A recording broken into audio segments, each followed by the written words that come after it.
106. Law versus Self-Interest. Chalcedon Report number 113, January 1975. When Pilate asked Jesus, "What is truth?" John chapter 18 verse 38, he spoke as a Roman. Guilt or innocence of the charge at hand, he could understand, but the idea of truth was beyond him as too abstract and irrelevant. One of the most ancient premises of Roman law was a declaration: the health or welfare of the people is the highest law. Expediency and pragmatism took priority over all other considerations. The premise of success and advancement in Rome, for individuals and for the state, was threefold: survival, self-gratification, and opportunism. With the Renaissance and the Enlightenment, the European states began to operate with progressively easier consciences on the classical Roman model. One of the abler statesmen, Lord Palmerston, British Foreign Secretary, was a student of things Roman, and he applied the Roman premise in his famous aphorism: "We have no perpetual allies, and we have no perpetual enemies.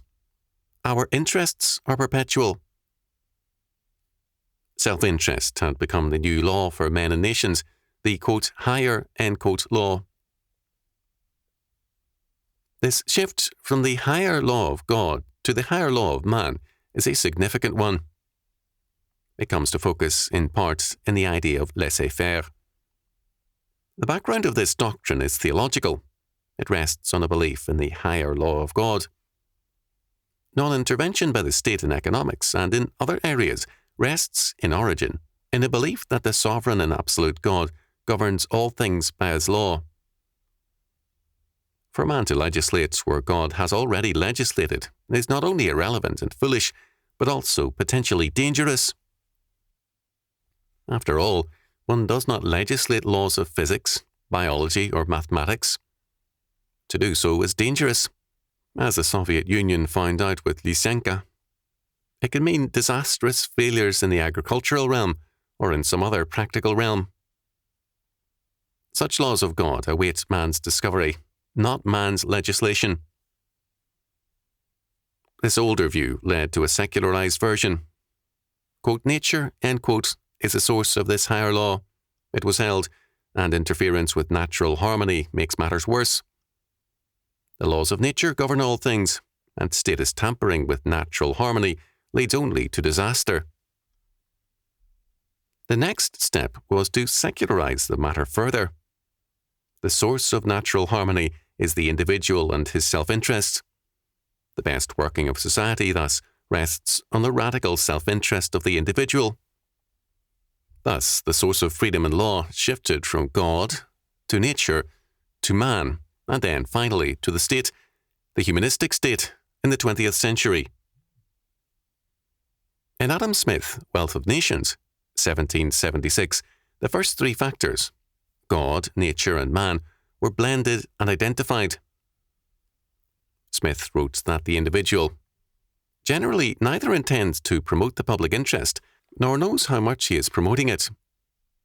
He intends only his own security, and by directing that industry in such a manner as its produce may be of the greatest value, he intends only his own gain. And he is in this, as in many other cases, led by an invisible hand to promote an end which was no part of his intention. As a defense of the free market, this was hardly accurate. Self-interest, then and now, leads many industrialists and labour unions to prefer the security of subsidies to the free market and to connive against both freedom and law. Moreover, no sooner were freedom and law clearly grounded in man than man shifted it to his agency, the state. John Stuart Mill began by championing a radical concept of liberty for man and concluded by transferring liberty and law to the socialist state. Not principles, but self-interest are perpetual, modern man has held, together with Palmerston, and to maintain the autonomy of man in his self-interest, man has been ready to scrap freedom and law. For the new existentialists, true autonomy means only existence, not essence, not a pattern, purpose, or law, inner or outer, to limit man's autonomy. The older cry of humanistic man was, "I want to be free," but this has given way, in terms of existentialism, to a new creed, well expressed in the theme of a popular song, "I want to be me." This me does not want to be anything except itself. It denies the validity of any objective norm, law, or standard. This me is, in fact, at war with all standards. It hates slavery and freedom alike.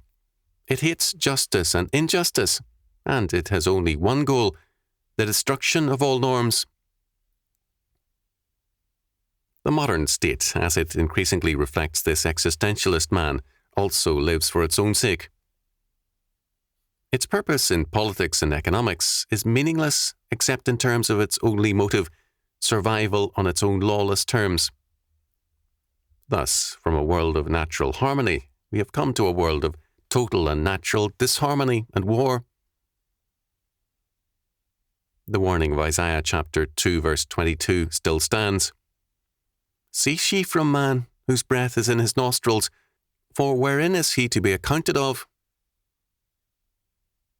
Men and nations who build upon man make their foundation sand.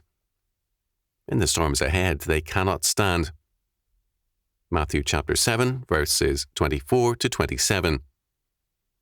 Look to your own foundations. Do they rest upon sand, upon your own being, or are they established on the rock?